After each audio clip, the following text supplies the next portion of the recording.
So first off, this is Radiant and Scapegoats. Those are good cards to pick up, mainly because you can do an OTK with it. So it's a win con. So Scapegoats and Mrs. Radiance would be good cards to pick up because it's a win con. It definitely is really good because what you do is you play Scapegoats on your opponent's end phase. You get 4 Earth tokens, right? You draw for your turn. Then you can go into 2 Mrs. Radiance using those Scapegoat tokens, and now you have two 2400s on the field. So then you need at least a 2200 attacker that's Earth on your side of the field.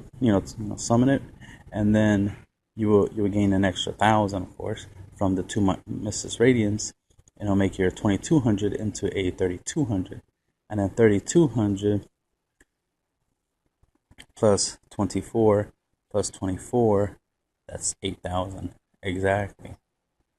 So that right there is can be it's a win con. It's a real simple, OTK, real simple win condition. I haven't bought these yet, but I might as well tell you, Harpy's Feather Dust and Solemn Judgment. It'd be a good idea to invest in those. Get yourself at least 1 copy of each.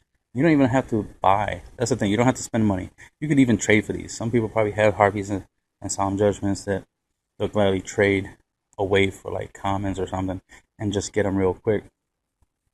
But because Harpies could get unbanned in the TCG. It already is unbanned in the OCG. And you never know, Solemn Judgment might get unbanned. My thought on that is the counter fairy structure deck.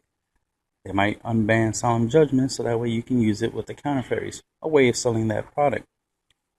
Plus, in general, Solemn Judgment is a relatively good card, and you can get it for like dirt cheap, for like $1 or less. So might as well pick one up, or at least a play set just in case. I will once I get a chance.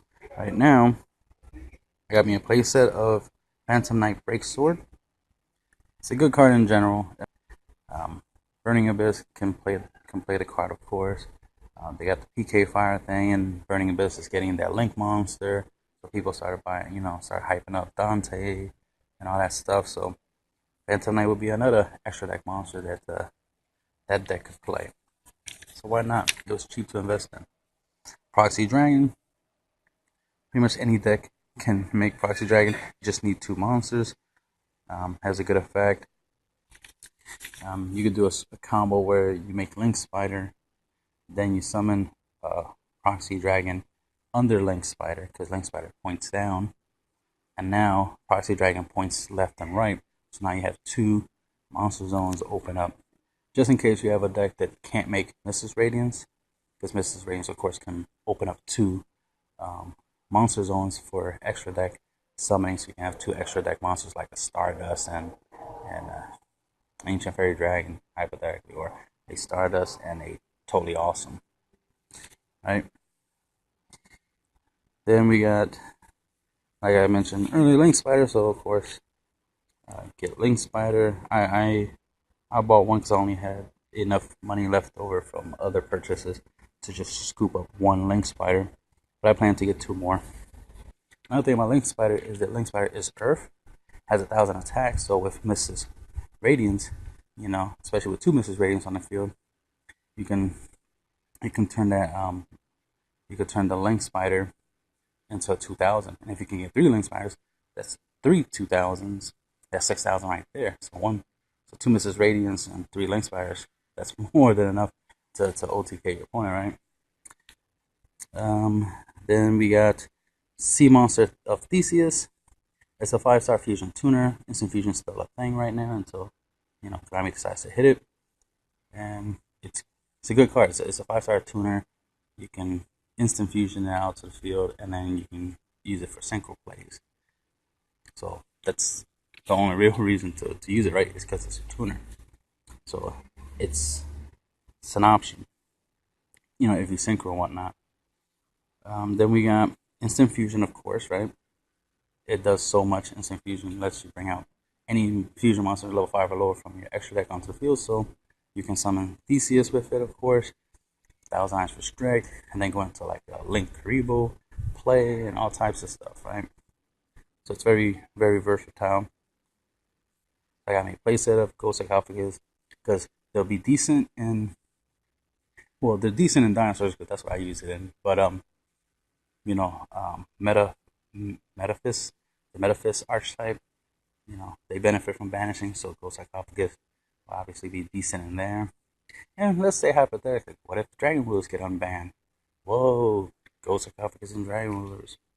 Alright, and totally awesome. If you play the Paleozoic traps, which are generic, you can just splash them in any deck, and they're really good traps, you can obviously make a totally awesome with those Paleozoic traps. Plus, you can play frogs. You can play any deck that can easily make totally awesome. It's a good card, not just because it can negate monster spell trap. In fact, there's also the fact that it can steal that card. So the ability to take your opponent's card after you negate it. Oh, you Dark Hole? Negate. Take that Dark Hole, set it on my side of the field, and then if you try to make a board, I'm going to just break it next turn. I'm going to Dark Hole your board. You know what I mean? So that's like really awesome. Or like you attack, and your opponent plays Mirror Force, you steal the Mirror Force. It's like, alright, and then your opponent summons monsters, attacks, and for some reason they forgot you got their Mirror Force. It's like, did you forget?